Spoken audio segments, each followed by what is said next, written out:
Hi guys, welcome to my channel. ఇవాళ వచ్చేసి మీ శివాలయంకి వచ్చామండి. ఆ శివాలయం చూడండి, చాలా దూరంలో ఉంది. ఇంకా కొంచెం వెళ్ళాలి. చూస్తున్నారు కదా, చుట్టూ మొత్తం పొలాల మధ్య అక్కడ చెరువు కూడా ఉంది. ఆ చెరువు మధ్యలో ఆ శివాలయం ఉంటుంది. మొత్తం పొలాలు, తోటలు, అదిగో శివాలయం దూరం నుండి కనిపిస్తుంది. అక్కడ వెళ్ళాలి. ఇప్పుడు వెళ్తూనే ఉన్నాము. రాగానే ముందుగా శివ పార్వతుల దర్శనం అయింది.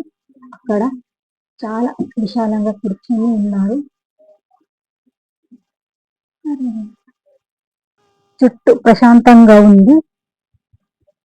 చూస్తున్నారు కదా, ప్రశాంతంగా కూర్చోవడానికి చైర్లు కూడా ఉన్నాయి. ఆ శివుని స్మరించుకోండి. చూడండి, చాలా బాగుంది కదా, చల్లగా కూడా ఉంది. ఓం నమః శివాయ. ద్వారం వచ్చేసింది.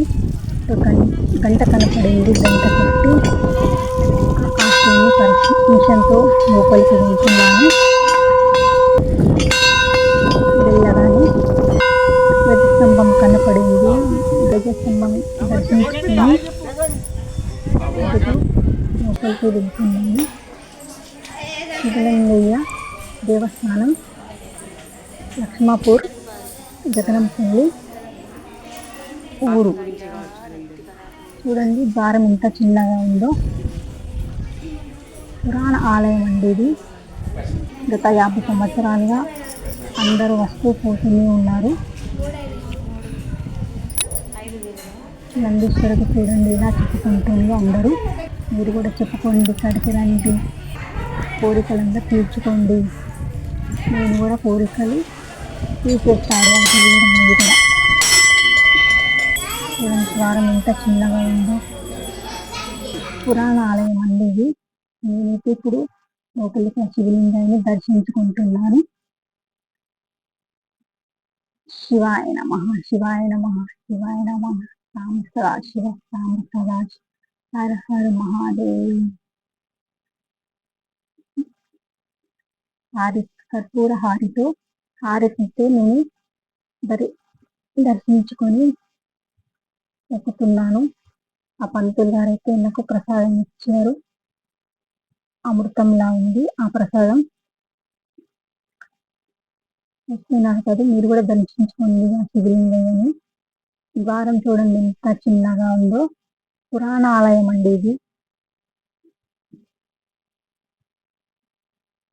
మొత్తం ప్రశాంతంగానే ఉంటుంది ఇక్కడ వాతావరణం. చూడండి, అందరు భజనలు చప్పట్లతో శివుని ఎలా భజన చేస్తున్నారు. ఇక్కడ రండి, ప్రశాంతంగా కూర్చోండి. చైర్లు కూడా ఉన్నాయి. చైర్లు కూడా భలే బాగున్నాయి. కూర్చోండి. ఇక్కడ వంటలు చేసుకునే వాళ్ళు చేసుకోవచ్చు. తినండి, చాలా బాగుంది. అందరు ఎలా వచ్చారో పూజ కూడా చేసుకోవచ్చు. వస్తూ ఉంటారు. చూడడానికి చాలా బాగుంది. దేవుడు చాలా భక్తులు వచ్చారు. పురాణ ఆలయం పొలాల మధ్య, టోటల్ పొలాల మధ్య ఉంది. ఇక్కడ అన్ని సౌలతులు ఉన్నాయి. వాటర్ ఉంది, రూమ్స్ ఉన్నాయి. వంటలు చేసుకోండి అందరూ వచ్చి. చూడండి, దూరం దూరం నుంచి వస్తున్నారు, పోతున్నారు. మీరు కూడా రండి. చూడండి, అందరు వంటలు చేసుకొని తింటుంది.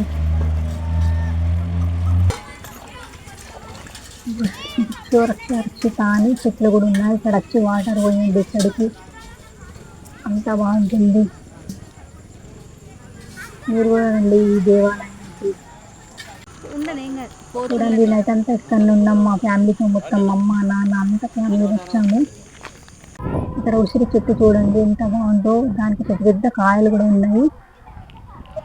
కార్తీక మాసంలో వచ్చి అందరు దీపాలు వెలిగించండి, చాలా బాగుంటుంది. మరి పెద్ద వృక్షం అండి ఇది.